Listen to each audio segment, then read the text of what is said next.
2025年の朝。日本では朝の時間がとても大切にされています。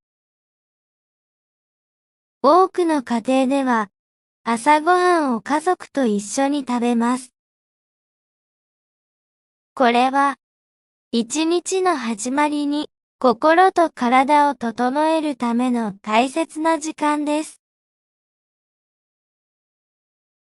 朝6時過ぎ。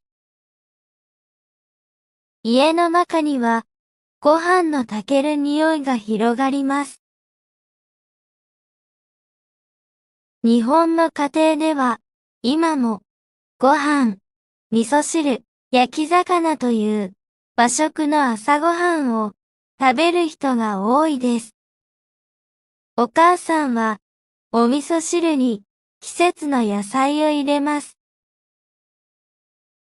春はタケノコ、夏はナス、秋はさつまいも、冬は大根と人参。四季のある日本では料理にも季節の色があります。お父さんはご飯に海苔やたらこを乗せて食べます。日本人は小さい頃から白いご飯が大好きです。子供たちは食卓の上にある小さなおしぼりで手を拭いてから手を合わせて言います。いただきます。これは日本の食文化でとても大切な言葉です。食べ物や料理を作ってくれた人への感謝の気持ちが込められています。ご飯を食べ終わると、また手を合わせて言います。ごちそうさまでした。この挨拶も、日本人が大切にしている食のマナーです。食後、子供たちはランドセルの中に教科書を入れます。今のランドセルは軽くてカラフル。でも、小学生の間では黒と赤がやっぱり人気です。母親は台所でお弁当の準備をしています。日本では家からお弁当を持っていく人が多いです。海苔で顔を作ったキャラ弁は子供たちに大人気です。お父さんはスマホで天気予報をチェックします。今日は曇り。傘は必要ないようです。日本の天気予報は1時間ごとに詳しく出るので、とても便利です。朝の時間は忙しいですが、どの家庭にも優しいルールがあります。いただきますや行ってきますなど、毎日の挨拶が家族の心をつなぎます。玄関で子供が声を出します。行ってきます。行ってらっしゃいと、母がにこやかに返します。こうして、2025年の日本の朝が、ゆっくりと動き出します。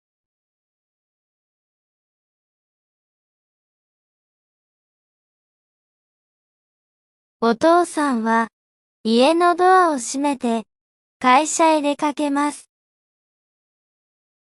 スーツを着て、足元は黒い革靴です。日本では、仕事に行くとき、きちんとした服を着るのが普通です。マンションの下までエレベーターで降りて、外に出ると、朝の空気がひんやりしています。大きな通りには、たくさんの人が歩いています。会社へ行く人、学校へ行く人、みんな目的地へ向かっています。お父さんは、駅まで歩きます。途中でパン屋さんの前を通ると、甘いパンの匂いが漂ってきます。朝の匂いは、人の気持ちを落ち着かせてくれます。駅に着くと、人がたくさんいて、改札を通るのに、少し時間がかかります。日本の駅はとても綺麗で、時間に正確です。電車が来る時間も、電光掲示板で、しっかり表示されます。電車に乗ると、車内は静かです。日本では、電車の中ではあまり話しません。本を読む人、スマートフォンでニュースを見る人、目を閉じて休む人、それぞれの時間を過ごしています。つり革につかまりながら、車内アナウンスを聞きます。次は新宿駅。新宿駅です。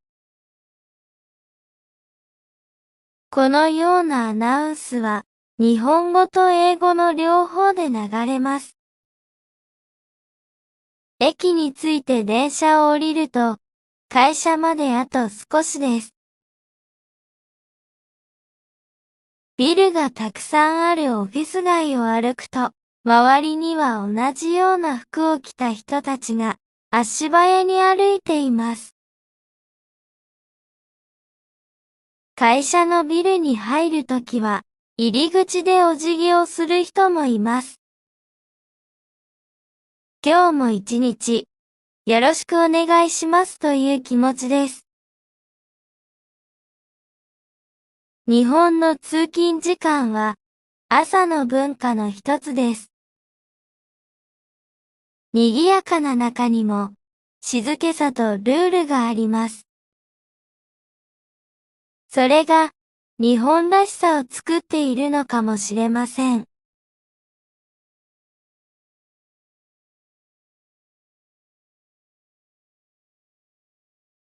会社に着くと、まずはおはようございますと挨拶をします。日本では挨拶を大事にする文化があります。声をかけることで気持ちが引き締まります。机の上にはノートパソコンや書類がきれいに並んでいます。みんな、それぞれの仕事を始めます。日本では、時間を守ること、真面目に働くことが大切にされています。朝9時になると、会社の中で朝礼があります。朝礼では、上司が今日の予定や目標を話します。社員は静かに聞いて、メモを取ります。これは、日本の職場でよくある習慣です。みんなで一緒に頑張ろうという気持ちを作ります。午前中は、書類を作ったり、会議に出たりします。日本のオフィスでは、静かに仕事をする人が多いです。電話の声も小さく話します。周りの人に迷惑をかけないことが大切にされます。午前10時頃、小さな休憩があります。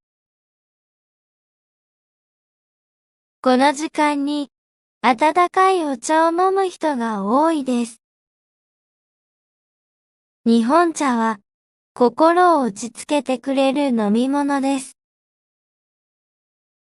ほっと一息という言葉があります。短い時間で、心と体をリラックスさせます。12時になると、お昼休みです。社員はそれぞれ、食堂に行ったり、外のお店に行ったりします。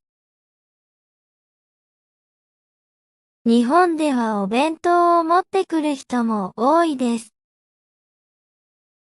手作りのお弁当には、白いご飯、卵焼き、野菜のおかずなどが入っています。色とりどりで、見た目も楽しめます。最近では、コンビニで買ったお弁当を食べる人も増えました。コンビニには、たくさんの種類のお弁当があります。温めるだけですぐに食べられるので便利です。いただきますと言って食べ始め、ごちそうさまでしたで終わります。この挨拶は、日本人が食事の時にいつも使う大切な言葉です。料理を作った人、食べ物そのものに感謝する気持ちが込められています。午後の仕事が始まる前に、少し休んでから席に戻ります。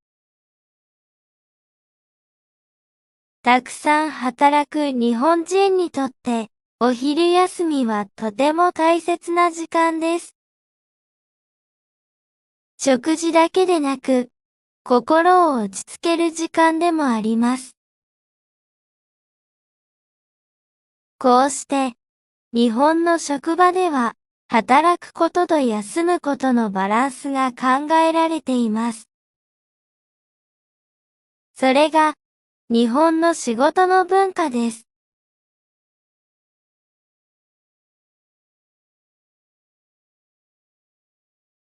午後5時を過ぎると、オフィスの中は少し静かになります。パソコンを閉じて、今日の仕事が終わったことをほっと感じます。社員たちは、机の上をきれいに片付けます。日本の会社では、終わりの挨拶もとても大切です。お先に失礼しますお疲れ様でした。などの言葉が自然に飛び交います。これは日本の社会でよく使う温かい人間関係の表れです。外に出ると夕焼けがビルの窓に反射して街が金色に見えます。日本では、日が沈む時間を黄昏時と言って、少し寂しくて、美しい時間です。駅まで歩く途中、コンビニに立ち寄る人もいます。おにぎりやスープ、家族へのお土産のスイーツなどを買います。コンビニは、日本の暮らしに欠かせない存在になっています。電車に乗ると、会社帰りの人たちでいっぱいです。日本では、静かな電車内で本を読んだり、スマホを見たりします。時には、吸われた人がすぐにうとうとと眠ってしまうこともあります。駅に着くと、多くの人が帰るスイッチを入れたように、リラックスした表情になります。家の近くのスーパーで、夕ご飯の材料を買う人もたくさんいます。日本では、今日の晩ご飯を、その日に決めるという、スタイルの人が多いです。家に帰ると、まずただいまと言います。すると、中からお帰りと声が返ってきます。この短い挨拶のやりとりが、日本の家庭に安心を生みます。夕ご飯は、家族で食べる人が多いです。食卓には、ご飯とおかず、味噌汁が並びます。テレビを見ながら、今日はどんな日だった?と家族の会話が弾みます。食後は、テレビやスマートフォンでリラックスする時間です。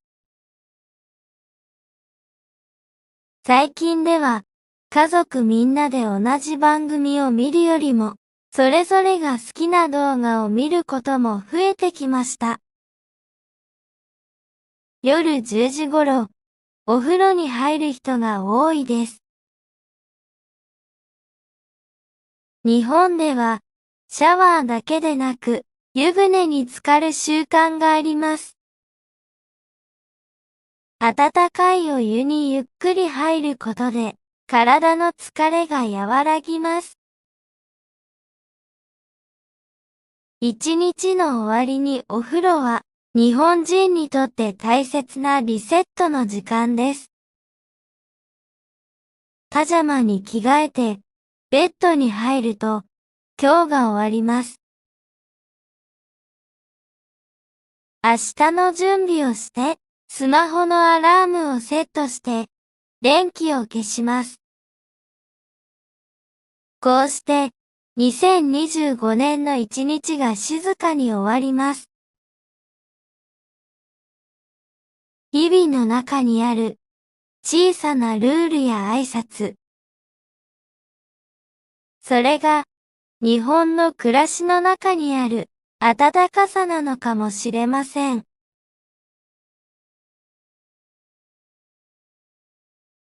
ここまで、現代2025年の日本の一日をご紹介しました。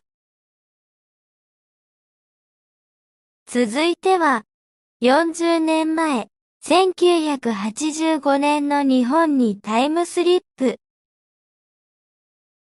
当時の暮らしの中にある道具や音、習慣の違いに、どこか懐かしさを感じるかもしれません。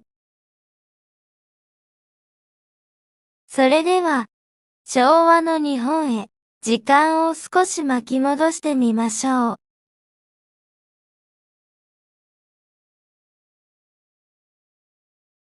1985年の日本の朝を見てみましょう。窓の外が少しずつ明るくなります。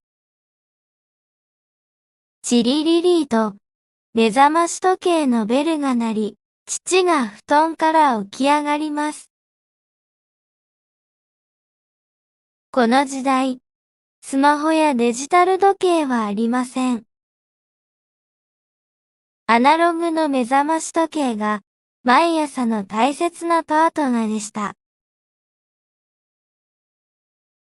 部屋には、こたつとちゃぶ台、そしてブラウン管のテレビがあります。テレビをつけると、まずはザーッという音がして、画面がゆっくり明るくなります。アンテナの向きが悪いと、画面にノイズが入ります。リモコンはまだ少なく、多くのテレビにはダイヤルがついていました。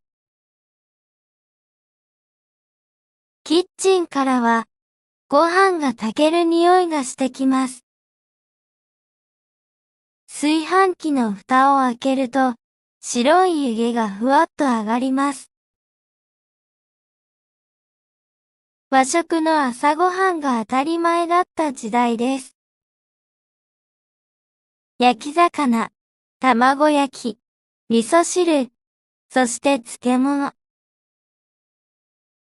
日本人にとって、これが一日を始める味でした。母は、朝早くから台所に立ち、家族のためにご飯を用意します。子供たちは、ランドセルの紐を調整したり、制服のボタンを留めたりします。いただきますと、手を合わせてから、家族で静かに朝食をとります。新聞を読む父の指先は、少しインクで黒くなっています。1985年は、新聞が一番の情報源でした。朝ごはんを食べながら、社会のニュースや天気予報をチェックするのが日課でした。食後、子供たちは歯ブラシを手に洗面台へ。鏡は曇りやすく、お湯で濡らしたタオルで拭いてから顔を洗います。お母さん、ハンカチは？ちょっと待って、体操服入れてないよ。朝の慌ただしい会話が昭和の家庭には当たり前にありました。そんな中でも、忘れ物ない、いってらっしゃい、の声かけは欠かしません。外に出ると、空気がひんやりしています。商店街では、シャッターを開ける音が響き、豆腐屋さんのラッパの音がポーって聞こえます。この音を聞くと、ああ、今日も始まったなぁと感じる人が多かったのです。駅へ向かう通勤の父。ポケットには紙の定期券。カバンには会社の書類と弁当箱。制服の学生たちも手に通学バッグを持ち、時間を気にしながら歩いています。1985年の朝は便利さよりも決まった流れと家族の役割でできていました。道具は少なかったけれど、その分、人と人との恋やぬくもりが日常にたくさんありました。こうして、昭和60年の日本の一日が静かに始まります。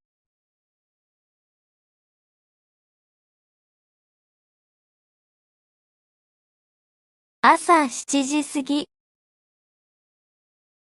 スーツを着た父が新聞を畳みます。髪に櫛を通し、鏡の前でネクタイを締めると、深呼吸を一つ。母が玄関まで見送り、いってらっしゃいと手を振ります。父は行ってきますと、カバンを手に家を出ます。道を歩くと、近所の人とすれ違います。おはようございますと小さく頭を下げて挨拶。1985年の日本では、すれ違いざまの一言が毎日の当たり前でした。通勤ルートは人それぞれ。自転車で最寄り駅へ行く人。バスに乗る人。歩いて会社に向かう人。家の前に車を止めてある家はまだ多くありません。都会では電車通勤が普通でした。駅までの道には小さな商店が並んでいます。魚屋、八百屋、電気屋、布団屋、文房具屋、おもちゃ屋、駄菓子屋。道端で牛乳瓶のケースを並べる配達の青年。こうした朝の風景が日本の街にはいろいろなところにありました。ただ、この頃からコンビニやデパートが増えてきたことによって、街にある商店が少なくなっていきました。駅に着くと、紙の定期券を取り出します。自動改札はまだなく、駅員に切符を見せて通ります。どうぞと言って改札を通るやりとりが、温かい日常の一部でした。ホームには、たくさんの人が並んでいます。駅のベンチには、新聞を読む人。学生たちは、カバンにアイドルのバッジをつけ、賑やかに話しています。電車がガタンゴトンという音を立てて到着すると、金色のドアが手動で開きます。車内は静かだけれど、人でいっぱい。つり革を握って新聞を読む人、車窓の外をじっと見る人。ウォークマンでカセットテープを聞いている若い人もいます。音漏れがしないように、ボリュームを抑えて聞くのがマナーです。会社のビルに着くと、入り口でよろしくお願いしますと一礼。中に入る前に挨拶をするその姿に、日本人の丁寧さが現れています。こうして、賑やかで静かな、1985年の通勤の朝が終わり、仕事の一日が始まります。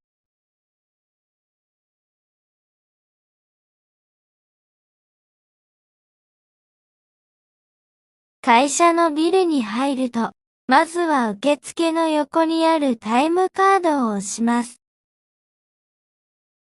ガシャンという音とともに、出勤時間が紙に印字されます。これが、その日の始まりを記録する、大切な合図でした。朝9時。職場にいる全員が立ち上がり、朝礼が始まります。課長が、今日は安全第一で頑張りましょうと声をかけます。朝礼の後にはみんなでラジオ体操をする職場もありました。仕事の始まりは机の整理から。引き出しの中にある書類を出し、印鑑を押したり、伝票を挟んだりします。音が静かに重なり、オフィスの中に独特の働く音が広がります。机の上には黒いダイヤル式の電話があります。ベルがリンリンと鳴ると、はい、お世話になっておりますと、話し始めます。電話での言葉遣いも、社会人としての大切なマナーです。ワープロ専用の機械で、文字を打ちます。カチカチと音を立ててキーを押し、フロッピーディスクに保存します。この頃は、まだ紙の資料が多く、プリンターで印刷したものをファイルに閉じていました。10時頃になると、ちょっとしたお茶の時間があります。給湯室で急須にお茶っ葉を入れ、ポットのお湯を注ぎます。湯飲みを手でそっと持ち、どうぞと差し出します。同僚とちょっと眠いね、などと会話をしながら、少しだけ気持ちをほぐします。おせんべいや小さなおまんじゅうを出してくれることもあります。12時のチャイムが鳴ると、待ちに待った昼休みです。社員たちは、外へ食べに行く人と、机で弁当を食べる人に分かれます。お弁当には、白いご飯に梅干し、卵焼き、ウインナー、そして冷凍食品ではない手作りのおかず。母や妻が早起きして作ってくれたお弁当には、温かい気持ちがこもっています。会社の近くには、昔ながらの定食屋や、蕎麦屋もあります。のれんをくぐると、いらっしゃいと店主の元気な声。今日の日替わりは、生姜焼き定食、という声に、社員たちが列を作ります。立ち食い蕎麦屋では、コロッケ蕎麦を素早く食べる人もいます。たった3分で食べて会社に戻る姿も、昭和ならではの風景でした。昼休みの終わりが近づく。みんな静かに席に戻ります。午後の仕事に向けて、ポケットからガムを取り出して、口に入れる人もいます。午後も頑張ろうと、小さく気合を入れながら、また机に向かいます。こうして、1985年のオフィスでは、時間を大切にしながら、人と人との思いやりを感じられる仕事の文化が、日々繰り返されていました。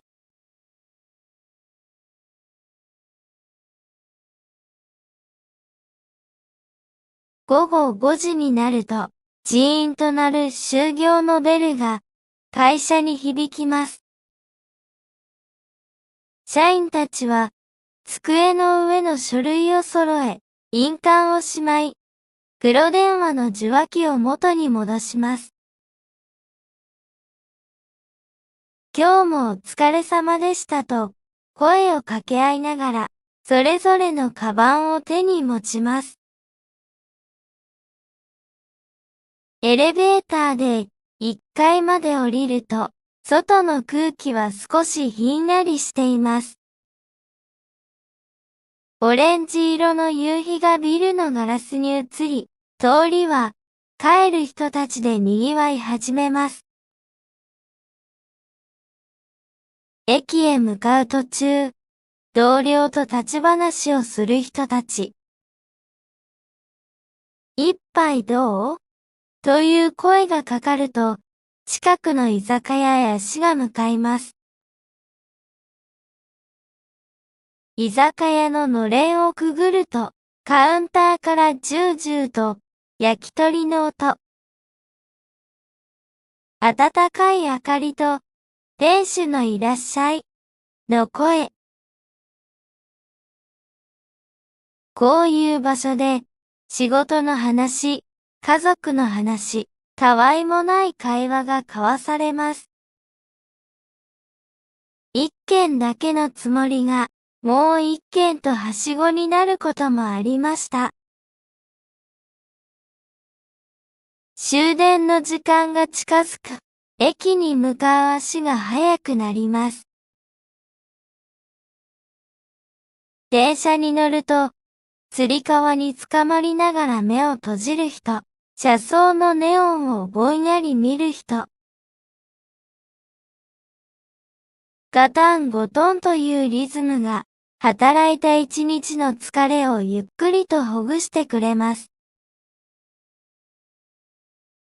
家の近くの駅で降りると、商店街のシャッターは、すでに降りています。道端にある自動販売機の光だけが、道をほんのり照らしています。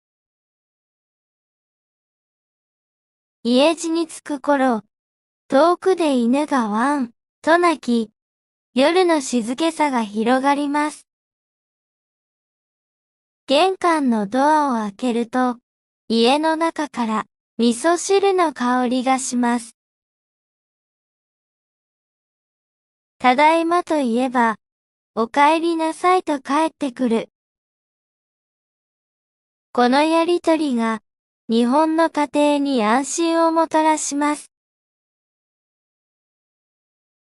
食卓には、晩ご飯が並んでいます。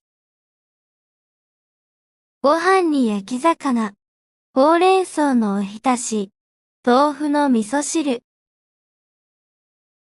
どれも、母の手で作られた、優しい味です。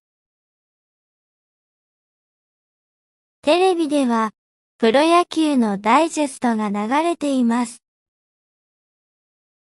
父は新聞を開きながら、株価のページに赤ペンで丸をつけています。子供たちは、明日の準備をしながら、カセットテープの音楽を聴いています。お風呂が沸くとピッと音が鳴り、湯船に肩まで浸かって、ふーと一息。お風呂の後に、冷たい牛乳をぐいっと飲むのも、毎日の楽しみです。夜11時。家族みんなでおやすみなさいと挨拶をして、電気を消します。布団の中で、小さな目覚まし時計のチクタクという音が静かに響いています。こうして、1985年の一日がゆっくりと静かに終わります。便利な道具は少なかったけれど、人と人の声やぬくもりに溢れた時代でした。